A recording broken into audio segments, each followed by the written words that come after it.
जनजातीय सलाहकार परिषद की बैठक 5 वर्ष में केवल एक ही बार आयोजित हुई, जिससे पता लगता है कि प्रदेश की भाजपा सरकार जनजातियों के विकास के प्रति कितनी चिंतित है। भाजपा सरकार के 5 सालों के कार्यकाल को काले अक्षरों में लिखा जाएगा, ये बात रिकांगपिओ में पत्रकार वार्ता के दौरान विधायक जगत सिंह नेगी ने कही। उन्होंने कहा कि भाजपा सरकार के सत्ता में आने के बाद जनजातीय सलाहकार परिषद का गठन 3 साल के बाद किया गया, जिसके लिए किन्नौर कांग्रेस और लोगों को आंदोलन करने पर विवश होना पड़ा था। उन्होंने कहा कि परिषद का गठन होने के बाद वर्ष में 2 बार बैठकें होनी चाहिए थी, लेकिन भाजपा के 5 वर्ष के कार्यकाल में एक ही बैठक हुई।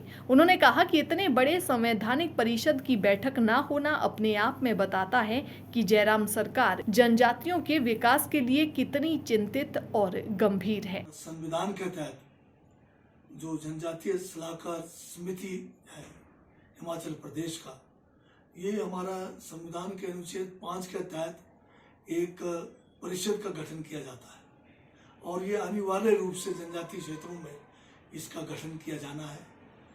आपको याद होगा कि भाजपा की सरकार बनने के 3 साल में भी इसका गठन नहीं हुआ। उसका भी किन्नौर कांग्रेस ने, हम सब ने मिलकर जो है आंदोलन किया, तब जाके जयराम की सरकार जो है मजबूर हुई और उन्होंने आनन फानन में जो जनजातीय सलाहकार परिषद का गठन 2020 में किया, जबकि 2018 में ही होना चाहिए था। 18 में कोई मीटिंग नहीं हुई क्योंकि परिषद का गठन ही नहीं हुआ। 19 में कोई मीटिंग नहीं हुई क्योंकि परिषद का गठन नहीं हुआ।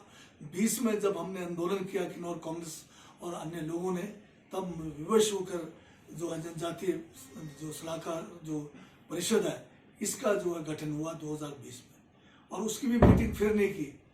और उस मीटिंग को जो है बड़े मुश्किल से एक मीटिंग हुई और एक मीटिंग के बाद अब 2022 आ गया। अब ये आखिरी साल चल रहा है इनका।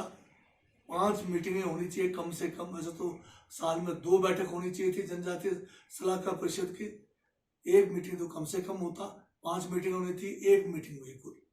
और इतने बड़े जो संवैधानिक परिषद है उसकी मीटिंग नहीं होना, वो अपने आप में ये बताता है कि जयराम की सरकार, बीजेपी की सरकार जनजातियों के विकास के लिए कितना चिंतित है, कितना ये हमारे जो है लिए गंभीर है, उससे पता लगता है।